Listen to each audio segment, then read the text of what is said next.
tiens d'abord à vous remercier pour votre présence pour la première conférence de l'année de l'association Cactus. Cactus, c'est donc l'association politique de Sciences Po Toulouse. Et notre objectif principal est de mettre en place des conférences qui servent à dynamiser la réflexion politique des étudiants toulousains. Nous allons essayer de proposer cette année une conférence tous les mois, jusqu'à la fin de l'année universitaire, avec des conférenciers variés, tant au niveau de leurs idées politiques que de leur profession. En somme, nous sommes fiers de débuter avec M. Didier Porte, lequel va être présenté par Thomas. Et je tiens juste à rappeler le déroulement de la conférence. Donc, elle va durer en elle-même 45 minutes, puis en deuxième partie, il y aura les questions du public, et enfin, il y aura une collation pendant une trentaine de minutes environ, où vous pourrez, voilà, ce sera un peu plus tendu, un peu plus informel. Voilà, donc je laisse la place à Thomas, et je vous souhaite une très bonne conférence. Je veux juste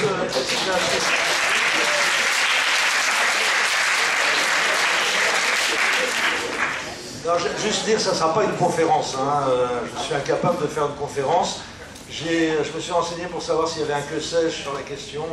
Démocratie, liberté d'expression, il n'y en avait pas. Donc il n'y aura pas de conférence. Voilà, je répondrai aux questions, c'est déjà pas mal. Voilà, désolé. Hein. Pas déconner non plus, quoi. C'est pas payé ni rien. Donc Didier Porte, alors un petit point sur votre carrière. Vous commencez donc votre carrière de journaliste en 1984 à la Dépêche du Midi, après avoir réussi un master de sciences économiques. Pas ici, nous. Maîtrise. Une maîtrise, oui, pardon. C'est vrai, je commence ça. Ouais. Après diverses collaborations donc, dans des petits journaux et radios associatives, vous faites vos premières armes à France Inter en tant que chroniqueur en 1993. Avant d'être remercié 3 ans plus tard pour inhumanité, pardon. Mais vous réintégrez le service public en 1999, comme chroniqueur encore une fois, dans l'émission de Laurence Boccolini puis de Stéphane Bern, Le Fou du Roi, puis dans une chronique matinale, dans la matinale de Nicolas Demorand, en alternance avec Stéphane Guillon et François Morel. Au début de l'année 2010, peu après que Philippe Val ait pris la direction de la station, vous et Stéphane Guillon êtes limogés officiellement pour cause de changement de grille. Alors un licenciement sur lequel vous êtes revenu, puisque vous avez porté plainte et vous avez gagné le 11 avril 2012, je crois. En 2011, vous avez retrouvé Stéphane Bern pour son émission sur RTL à la bonne heure. Alors si vous êtes ici aujourd'hui, c'est pour votre passé, donc de votre longue carrière d'homme politique. De quoi d'homme politique, pardon. de journaliste politique, engagé politiquement, on va dire. Et donc dans le cadre de notre sujet démocratie et liberté d'expression, c'est assez approprié. Certains disent que vous avez été muselé, alors on va pouvoir revenir là-dessus avec d'abord des questions de notre part. Oui, donc pour commencer, pensez-vous que l'on puisse rire de tout? Ou y a-t-il des limites à ne pas franchir? Vous-même, vous fixez-vous des limites? Qui a dit l'autre fois rire de tout, à condition que ça soit drôle déjà. Mais alors ça c'est la question rituelle. Oui, moi je pense qu'on peut rire de tout, mais pas toujours au même moment. Par exemple, on pourra rire d'un truc le lundi, on pourra pas en rire le lundi, on pourra le mercredi. Parce qu'il y a un effet de contexte, il y a un sous-texte à chaque fois. Donc, voilà. Donc, globalement, j'ai pas de tabou. Sinon, un certain nombre de tabous personnels liés à l'histoire de ma famille. C'est vrai que j'ai pas envie de déconner sur l'occupation et la Shoah, pas parce que je suis soumis à la loi du politiquement correct, parce qu'il s'est passé un certain nombre de choses dans ma famille qui font que j'ai pas envie d'en parler, j'ai pas envie de rigoler avec ça. Et voilà. Donc je dis ça parce que c'est souvent considéré comme la référence, le truc ultime du tabou en matière d'humour. Et donc voilà, non, je pense qu'on peut effectivement aller sur tous les terrains, tout dépend du contexte, tout dépend du moment. Tout dépend aussi de l'humeur du moment, et tout dépend du caractère éventuellement drôlatique de ce qu'on dit. Voilà. J'aimerais venir aussi sur votre engagement politique. Donc vous avez soutenu Mélenchon aux dernières élections. Pensez-vous que... Ça n'a pas suffi, manifestement. Apparemment. Pensez-vous que le rôle d'un humoriste... que pensez-vous de l'impartialité d'un humoriste? Pensez-vous que c'est impossible ou... C'est comme dans le journalisme, j'y crois pas une seconde. Je pense que voilà, la plupart des humoristes ont des opinions. Alors c'est vrai qu'il y en a qui ont des opinions un peu molles. Moi, si on parle des humoristes politiques, puisqu'il ne faut peut-être pas tout mélanger, il y a un certain nombre d'humoristes qui sont cantonnés dans le registre des petits soucis de la vie quotidienne, des rapports hommes-femmes, etc. Moi, c'est pas mon registre, ça m'emmerde. Je suis d'une génération assez politisée et j'estime que c'est plus marrant d'essayer de faire rire avec des choses qui sont puissantes et fortes comme la politique. Donc voilà, alors pour les humoristes politiques, bah, je pense que voilà, il y a une tradition qu'on appelle la tradition chansonnière en France, qui est considérée comme un peu ringarde aujourd'hui, qui est représentée par des trucs comme le Caveau de la République ou le Théâtre des Deux Ânes. Des gens avec qui je collabore d'ailleurs, parce que je travaille sur l'émission de la revue de presse de Paris Première avec Jacques Maillot et un certain nombre de Bernard Mabille, un certain nombre de chansonniers de la vieille école. Et effectivement, ces gens-là avaient une tradition de dire on tape à droite et à gauche, alors qu'ils étaient tous de droite. Mais voilà, le dogme c'était on tape aussi bien à droite qu'à gauche. Ils étaient tous de droite et ils le sont toujours, il n'y a pas de problème. Voilà, moi j'aime autant dire d'où je viens, d'où je m'exprime, et puis voilà, ça me semble un minimum d'honnêteté intellectuelle, même pour un journaliste. D'ailleurs, j'estime que expliquer d'où on parle, c'est le minimum de l'honnêteté professionnelle qu'on puisse avoir. Parce que c'est une manière donnée aux gens, aux récepteurs de vos informations, le moyen d'être critique et de décrypter éventuellement des glissements de sens que vous avez pu introduire de par vos opinions personnelles. Donc voilà, moi il me semble normal de dire... moi je sais en plus, bon, il y a des gens qui ont des opinions politiques, qui les disent ou les disent pas, mais qui sont des opinions un peu comme ça, quoi. Moi c'est vrai que j'ai toujours été un peu plus militant. Quand je m'engage, je le fais à fond. Sur Mélenchon, bon ben voilà, j'ai appelé à voter pour lui dans mon spectacle, je lui avais fait faire une voix pour mon spectacle dans lequel je faisais dire du bien des journalistes. C'était rigolo d'ailleurs. Et puis bon, je me suis rendu, j'étais au meeting de la Bastille, au grand meeting de la Bastille au printemps dernier, etc. Donc j'y suis allé à fond, clairement, parce que c'est vrai que j'aime bien Mélenchon, je trouve qu'il a fait une belle campagne, et je me reconnais à peu près dans toutes les grandes lignes de son programme. Cela dit, ça coûte très cher, effectivement, pour un humoriste. Ça coûte très cher, c'est du point de vue des journalistes, des médias institutionnels. Moi, je suis absolument jamais invité sur France Télévisions. Alors, je ne parle pas même des chaînes privées, mais ne serait-ce que sur les chaînes de France Télévisions, vous n'y verrez jamais.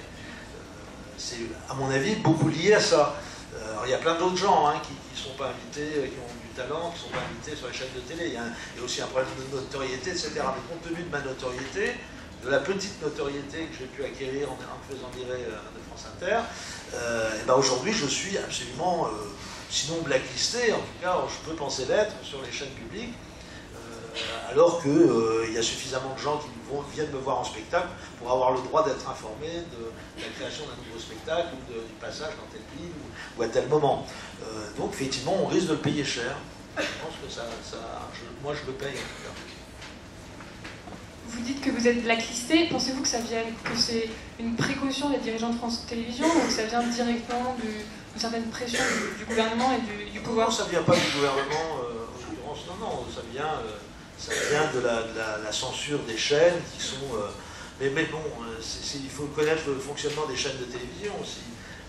La censure, elle s'exerce pas uniquement... moi, elle s'exerce maintenant... que je suis humoriste et homme de scène et engagé, etc., elle s'exerce effectivement directement, c'est une censure politique en disant on ne veut pas d'un gauchiste de parti pris qui risque de segmenter notre audience, qui risque de cliver, comme on dit maintenant, puisque vous remarquerez que tous ces gens-là parlent le marketing couramment, mais ça existait, moi je l'ai connu, j'ai été pendant 8 ans journaliste à Culture Pub sur M6, et on a eu énormément de sujets qui ont été censurés par la chaîne, mais c'était des fois... Alors c'était souvent de la censure due aux annonceurs, de la trouille, et on anticipait une réaction négative éventuelle des annonceurs, mais c'était souvent une espèce de censure bureaucratique qui était due au fait que dans les chaînes privées comme publiques, il y a une armée mexicaine de dirigeants avec 15 niveaux de décision, et à chaque niveau de décision, il y a un mec qui doit justifier les 5 000 € qu'il prend à la fin du mois, et qui prend en général en étant dans un bureau avec 5 stagiaires qui font son boulot, et à chaque niveau de truc, il y a un mec qui coupe, qui lance une alerte en disant non, surtout pas, etc. Et résultat, votre sujet est laminé, et à la fin, vous avez de l'eau tiède. Donc, la télé, elle fonctionne comme ça. Elle fonctionne déjà comme ça quand on est journaliste intégré à la chaîne, etc., qu'on bosse. Alors si on vient de l'extérieur et qu'en plus on brandit un drapeau avec la tronche de Mélenchon en train de postillonner sur tout le monde, etc., effectivement, là vous êtes bien blacklisté, ouais. Il me semble.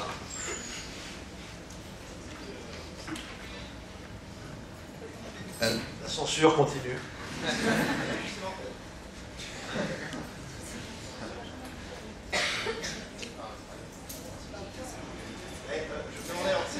Ça va le coup. Cette censure dont vous parlez pour la télévision, vous avez aussi été conducteur à la radio, est-ce qu'elle se retrouve aussi à la radio? C'est quelque chose qui est vraiment... Le problème de la radio, moi j'ai déjà été viré plusieurs fois, le problème mais jamais...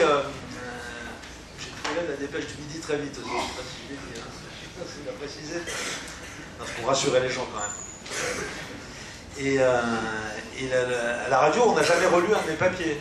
Mais on ne relit pas ton papier, mais éventuellement, s'il n'a pas plu, t'es viré, quoi. Donc voilà, il n'y a pas de censure préalable, mais il y a le fait que... Alors bon, on a le droit d'être viré de la radio, on a le droit de déplaire à un directeur des programmes ou à un décisionnaire, à un mec qui fait son boulot, il considère que tu n'es plus dans la ligne rédactionnelle ou le ton d'une émission, etc., il te dégage. On n'est pas, il n'y a aucune raison qu'on soit maintenu à la vie dans un poste quelconque. Le problème, c'est quand tu es viré pour des raisons politiques. Voilà. Donc moi je constate qu'effectivement j'ai été viré une première fois au lendemain du retour de Chirac au pouvoir en 1995 et à la nomination d'une nouvelle direction à Radio France qui était celle de Michel Boyon, l'inventeur du génial mieux-disant culturel de François Léotard. Et de son directeur des programmes qui s'appelait Jacques Santamaria, qui était un bon RPR, bon teint. Il se trouve que, comme par hasard, j'ai été viré 6 mois après l'arrivée de ces gars, sous le prétexte que j'avais fait un papier sur Johnny Hallyday, où, franchement, ce n'était pas d'un subversif énorme, puisque je me contentais d'estimer que pour le bien commun et pour l'intérêt même de ce brave Johnny, une mesure d'euthanasie n'aurait pas été superflue. C'est pas non plus terrible. Le type a quand même osé convoquer Ruquier en disant ce mec a fait des papiers inhumains, vous me le dégagez, ce à quoi Ruquier m'a défendu pendant 5 minutes, et avant de dire bah ouais d'accord, et de négocier à la hausse sa dotation de producteur en échange de ma tête, ce qui prouve que ce milieu est vraiment délicieux. Que pensez-vous de l'évolution de l'humour, que ce soit à la télé ou à la radio? Pensez-vous que aujourd'hui l'humour est plus convenu ou au contraire plus subversif si on prend sur les 30-40 dernières années? C'est-à-dire qu'il y a un discours commun qui dit qu'aujourd'hui on ne peut plus dire les choses qu'on disait il y a 30 ans, il y a 20 ans, à l'époque de Coluche et des proches, à chaque fois on refourgue Coluche et des proches en disant ah, c'était vachement mieux avant, le poids du politiquement correct, etc. Franchement, j'y crois pas. On cite souvent le papier, la chronique des proches sur les juifs, en disant oh là là, aujourd'hui on ne pourrait jamais faire ça. Moi je suis persuadé qu'un mec avec autant de talent des proches ferait une chronique comme ça, elle passerait impeccablement. Donc j'ai pas l'impression qu'il y ait un changement, qu'il y ait une grosse évolution dans l'humour. Il y a des gens aujourd'hui très bons, comme il y en avait à l'époque. Alors est-ce que l'humour politique, moi j'ai pas l'impression que dans les années 70, 80, il y avait beaucoup d'humour politique non plus. De ce point de vue-là, ça n'a pas beaucoup changé. Quant au niveau des talents, moi quand je vois effectivement Nicolas Bedos ou Gaspard Proust, je les trouve excellents donc j'ai pas l'impression qu'il y ait une déperdition ou un nivellement quelconque. Il y a de la censure, etc. Pour pour revenir à l'humour politique, il y en a effectivement, mais à mon avis, il y en avait déjà à l'époque. Il n'y a pas eu d'âge d'or en cette matière. Et puis si on prend encore plus loin, si on prend la période post-gaulliste et Pompidou, on va dire gaulo-pompidolienne, là c'était la chape de plomb. Je veux dire, moi si on prend un cycle long, style Kondratiev, j'ai fait des études, une maîtrise d'économie, sur le cycle long, j'ai l'impression que la tendance est plutôt favorable à plus de liberté, avec des accidents d'histoire, avec des accidents ponctuels. L'élection inopinée d'un psychotique, par exemple, à la présidence de la République, ou d'un type qui n'est pas complètement terminé, sur le plan affectif. Effectivement, on a Sarkozy à l'œuvre, et qui devient directeur des programmes et qui nomme les frères Bogdanov à 19h, Cyril Viguier à 20h et les fils à Johnny à je ne sais plus quelle heure, et qui nomme les présidents de chaîne et qui fait virer des humoristes. Donc ça, à mon avis, c'est pas une tendance lourde. Je pense que globalement, ça se reproduit. Il y a peu de chances, ça se reproduise très vite. On est vraiment tombé sur un cas psychiatrique. Donc voilà, d'ailleurs je crois que François Hollande ne ferait jamais ça, même si les socialistes ont été capables. Sous Mitterrand, Michel Charasse menaçait les journalistes de télé d'un contrôle fiscal, donc la gauche aussi a su se montrer dirigiste et parfois autoritaire et trucs. Bon, aujourd'hui je ne pense pas que François Hollande ni aucun de ses ministres ne ferait ça. Pour autant, ça ne veut pas dire que ça sera plus facile de bosser pour un mec comme moi. Hein. Voilà, ça ne va pas changer grand-chose, et même il semblerait qu'un quelqu'un comme Jean Lucas envisagerait de se représenter à la présidence de Radio France, qui, quand on y réfléchit, est quand même assez sidérant, compte tenu des conditions de sa nomination et de ce qu'il a fait juste après. Mais ben voilà, il semblerait que voilà, il envisage de se représenter, et que l'hypothèse de sa renomination ne soit pas totalement absurde. Donc, voilà, ça ne veut pas dire qu'il y aura pas, ça ne veut pas dire que les choses vont se libérer grâce à François Hollande et à son côté effectivement libéral. C'est incontestable, il a ça, quoi. C'est pas un mec qui va. Mais bon, ça ne va pas pour autant être la fin de la censure pour un certain nombre de gens.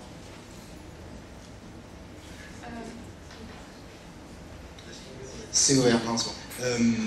Oui, et alors si ce phénomène de censure n'est pas forcément présent, enfin, pas plus qu'il y a 30 ans, est-ce que, d'un autre côté, on n'aurait pas une espèce, de nos jours, alors pour vous, pour les autres, une espèce de course à la subversion, c'est pas celui qui va dire les choses les plus subversives qui remportera? Une surenchère, ouais. Je vois pas, parce qu'il n'y a pas de raison qu'il y en ait plus maintenant. Il y a toujours eu ça, quoi. Il y a toujours eu. Alors, il y a plus d'humoristes aujourd'hui. C'est vrai qu'il y a une espèce de saturation du marché. Mais des gens un peu subversifs, bon, il n'y en a pas tant que ça. Donc, qu'ils soient capables de l'être, en tout cas. Qu'ils soient un peu crédibles dans ce rôle-là. Et même c'est vrai que des types qui ont vraiment des plumes acérées, comme pour reprendre l'exemple de Nicolas Bedos et de Gaspard Proust, ne sont pas sur ce terrain. Je veux dire qu'ils sont sur le terrain du cynisme, sur le terrain qu'avait Stéphane Guillon avant de faire de la politique, c'est le terrain d'humour noir, très cynique, etc. Donc Gaspard Proust, c'est exactement ça. Et Nicolas Bedos, c'est une espèce de dandy qui parle plus volontiers de ses soirées au Baron, et de manière hilarante, hein, il me fait hurler de rire. Mais donc ils ne sont pas sur le registre politique. Donc je n'ai pas l'impression qu'il y ait une surenchère de ce point de vue-là. De toute façon, pour qu'il y ait surenchère, il faudrait qu'il y ait des gens, qu'on autorise des gens à l'antenne à venir ouvrir leur gueule, ce qui n'est pas le cas, on vient de dire. L'exemple type pour moi, c'est l'exemple de Sophia Aram, qui s'est fait connaître sur ses papiers, ses chroniques de France Inter, qui étaient des bonnes chroniques, des chroniques assez acérées politiquement, il y a eu des moments polémiques quand même, avec Morano, avec la fille Le Pen, etc. Donc c'est ça qui a fait la légitimité de Sophia Aram, qu'il a fait connaître au public, et résultat, on l'envoie à la télé, et on lui colle une émission d'accueil à la con, avec des vieux chroniqueurs usés avec machin qui vient sucrer les fraises avec sa maladie de Parkinson, Jean-Pierre Coff qui vient comme sauveur de l'émission, t'imagines? Et des images EVN à la con, tout le monde a diffusé dans tous les applis de la journée, sur les commentaires, avec un kangourou qui fait 3 sauts et qui saute par-dessus un mec en vélo et tout ça. Bon, voilà. Et un sujet magazine à la con. Et la malheureuse Sophie Aram se retrouve embringuée là-dedans, en plus en se faisant dégommer parce qu'elle elle fait plonger l'audience de la chaîne et tout ça. Et alors que, je veux dire, elle aurait dû être à l'antenne pour faire de la politique, pour balancer, faire des fausses interviews, je sais pas quoi, des analyses de trucs, d'images, enfin faire ce qu'elle est capable de faire, ce qu'elle a fait sur France Inter en faisant la télé. C'est pour ça qu'elle aurait dû être là. Non, ils l'ont absolument laminée et ils sont en train de, donc, je sais pas, elle s'en relèvera, mais ça pourrait détruire sa carrière, quoi, un truc comme ça, faire non seulement une émission qui marche pas, mais une émission de merde, quoi. Vraiment, ça n'a aucun intérêt. Je sais pas si vous avez vu le truc, c'est terrible, quoi. Alors que quand tu sais ce qu'elle est capable de faire, voilà, ça c'est la télé. Donc là, plus généralement, en tant que journaliste politique, qu'est-ce que vous pensez de la multiplication des émissions de divertissement politique? Vous pensez au Grand Journal sur Canal+, où le but est de faire rire et d'amuser le... Je pense surtout au Petit Journal plutôt, hein, je pense. Le Petit Journal aussi. Le Petit Journal, plus que le Grand Journal. D'abord, j'ai jamais été journaliste politique. Hein. J'étais journaliste plutôt de magazine et plutôt quand même déconnant déjà dès le début. J'ai jamais été un mec sérieux dans le métier. Mais je crois que la multiplication, il n'y en a pas. Il y a le Petit Journal qui a créé vraiment un truc, qui a pour le coup amené quelque chose dans le paysage audiovisuel. Moi je sais qu'il y a plein de rubriques ou d'idées que j'ai vues apparaître dans le Petit Journal, sur lesquelles on avait bossé, nous, à Culture Pub, à l'époque, on faisait des brainstorming pour chercher des idées, pour vendre des émissions aux différentes chaînes, etc., dans la boîte de prod dans laquelle je bossais. Et il y avait pas mal d'idées sur effectivement le traitement de l'Assemblée nationale et des politiques, des médias, des rapports entre les médias et les politiques, avec tout ce phénomène de micro autour des mecs, etc. Et on avait déjà eu pas mal d'idées qui se rapprochaient, qui étaient dans ce sens-là, qu'on a retrouvé après au Petit Journal. Et donc effectivement, ils ont réussi à cristalliser un truc qui existait déjà, sur lequel voilà, ils ont amené quelque chose de vraiment nouveau, créatif, surtout sur le décryptage de la com, surtout sur les éléments de langage, en faisant apparaître ça avec des gros moyens, avec des équipes de documentalistes qui ont le temps effectivement de revisionner des heures et des heures. Ça, c'est l'avantage de Canal, c'est d'être blindé de pognon. Ils ont pu avoir de gros moyens pour faire une émission de divertissement et de critique. Et moi, je trouve voilà, qui a été excellente, et que je trouve toujours d'ailleurs excellente. Donc, que dire de ça? C'est la seule, à mon sens. Enfin, c'est la seule, vraiment. Il y avait eu avant le truc de Carl Zero, toujours fait, produit par Kappa et sur Canal, le vrai journal, je crois que c'était, voilà. Il y a eu le vrai journal qui a essayé d'aller un peu dans ce sens-là, mais le seul qui avait fait un truc qui a été l'avant-garde de ce point de vue-là, mais on n'a jamais retrouvé à l'antenne vraiment, c'est Pierre Carl, quand il a fait Pas vu, pas pris. Et je ne sais pas si vous avez vu Pas vu, pas pris de Pierre Carl. Vous l'avez vu, non? Il y en a qui l'ont vu? C'est tout? Non, mais, parmi les jeunes, personne n'a vu Pas vu, pas pris de Pierre Carl. Ah ouais, vous les connaissez. Et voilà, donc Pas vu, pas pris de Pierre Carl, lui, il cassait le off, pour le coup, sans aucun scrupule. Parce que c'est un peu ça, hein, l'idée du Petit Journal, le principe du Petit Journal, c'est quand même de griller le off, quoi, systématiquement. Et donc, voilà, comment il s'appelle, Pierre Carl a fait ça dans les années, fin des années 80, ce film il a été obligé de sortir au cinéma parce qu'il n'a pas pu... il avait d'abord démonté le bidouillage fait pour France 2, donc pour Ardisson. Il avait démonté le bidouillage de PPDA sur la vraie fausse interview de Fidel Castro. Il avait fait un truc impeccable. Après ça, il était impossible pour lui de faire un truc à la télé. On avait déjà bossé ensemble. Il avait bossé à Culture Pub avec nous. Il avait bossé avant avec Bernard Rapp, une émission qui était vachement bien, qui s'appelait L'Assiette Anglaise. Et à partir du moment où il a fait ce sujet qui a été diffusé sur France 2, qui mettait en évidence de manière absolument... éclatante le bidouillage de PPDA, il a été blacklisté à la télé.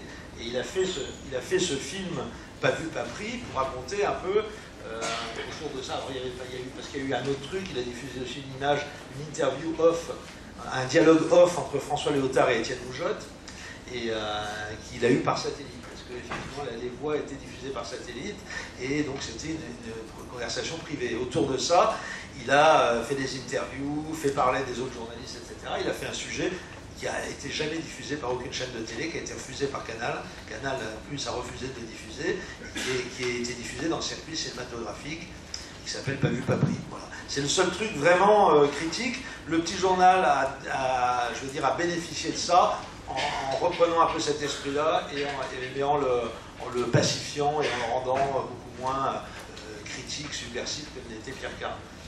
Mais c'est effectivement un des rares exemples d'émission qui a amené une dimension critique en politique à la télé, à mon sens. Pour revenir sur votre licenciement donc, de France Inter, quel est votre sentiment à cet égard? Vous avez gagné votre procès en première instance, ils ont fait appel, je crois. Oui, est-ce qu'aujourd'hui vous referiez une telle chronique? Alors, je vais pas m'attarder sur mon cas personnel. Je ne voudrais pas qu'on pense que j'y mets de l'affect et d'une volonté de règlement de compte. On peut parler d'ailleurs, on peut parler du cas de Stéphane Guillon, qui me semble plus emblématique. Enfin, à la limite, voilà. Hein. Je le connais bien en plus, le cas de Stéphane Guillon, je peux en parler. Sur le cas de ma chronique, la chronique qui a été incriminée, c'est évidemment un prétexte. Cette chronique n'avait aucune raison de produire de tels effets. Il était évident que, bon, je ne vais pas rentrer dans le détail, ce que je peux dire dans le détail de l'histoire, c'est que il y a quelques jours, pour que vous soyez au courant quand même, qu'il n'y ait pas de malentendu comme celui que c'est cette chronique qui a débouché sur mon licenciement. Il faut savoir que quelques jours avant la nomination de Jean-Luc Hess et Philippe Ball, sachant que Philippe Ball aurait dû, et que Nicolas Sarkozy voulait nommer Philippe Ball à la direction de Radio France, et que c'était un ami de sa femme, donc, un ami de Carla Bruni, et que c'est Philippe Ball qui lui a dit non, je ne veux pas être exposé comme ça, nomme Jean-Luc Hess. Donc, quelques jours avant la nomination de Jean-Luc Hess et Philippe Ball aux directions de Radio France et France Inter, une journaliste de Télérama qui s'appelle Véronique Brocard, qui était chef du service radio à Télérama, se trouvait dans le bureau de Claude Guéant, et elle a appris à ce moment-là, donc, avant tout le monde, la nomination imminente dans quelques jours de Hess et Ball. Et à ce moment-là, elle a voulu confirmer l'information auprès d'une de ses sources proches de la présidence, et cette source proche de la présidence lui a confirmé, lui a dit effectivement ils vont être nommés, et ça veut dire que Stéphane Guillon et 3 autres personnes seront virées. Et effectivement, quelques jours après, ils ont été nommés, mais Stéphane Guillon et les 3 autres personnes n'ont pas été virées tout de suite, ça s'est fait 1 an après. Et enfin, Véronique Brocard a témoigné de ça devant le président, son serment. Voilà. Donc, le licenciement de Stéphane Guillon et des 3 autres personnes, dont 2 qui étaient des journalistes qui n'ont jamais été virés pour le coup, le licenciement de ces personnes était programmé depuis longtemps. Ça n'avait absolument rien à voir avec une quelconque chronique dans laquelle un mot un peu ordurier aurait pu être prononcé quand on sait comment dans le privé s'exprime Nicolas Sarkozy. Ça fait doucement rigoler, quoi. Voilà, donc c'est juste pour préciser. Non, voilà, je pense que là, il n'y a eu aucun doute sur la corrélation entre... Et là, effectivement, c'était grave, parce qu'on vire des salariés d'une station parce qu'ils ne conviennent pas, ou qu'on fait un changement rédactionnel, et qu'on considère que ce n'est pas le ton qu'on veut, d'accord, on les vire parce que ça a été décidé dans un cabinet ministériel, ou même carrément à la présidence de la République. Là, il faut quand même, il ne faut pas pousser, quoi.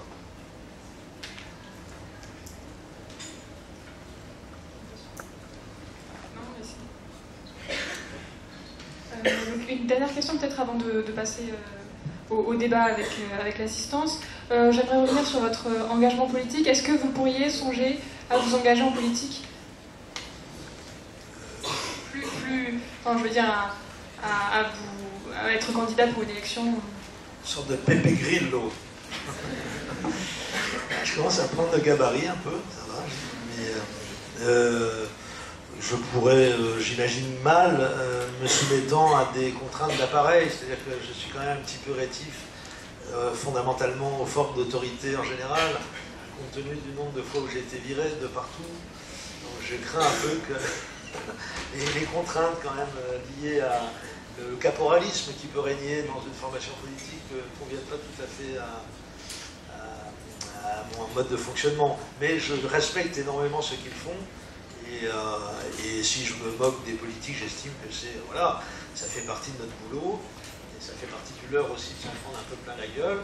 Et je suis très respectueux de toutes les formes d'engagement, qu'ils soient des politiques professionnels et politiciens, mais bien sûr avec plus d'admiration encore pour les gens du milieu associatif. Je vois ce que fait le DAL, et à quel point ils rament pour faire connaître leurs initiatives. Moi je suis en contact avec eux et tout. Et bon, voilà, et des gens comme ça, effectivement, là je suis raide admiratif. Donc voilà, je me sentirais presque un peu inhibé de l'idée de me hisser à ce niveau d'altruisme. Bon. D'accord, merci beaucoup.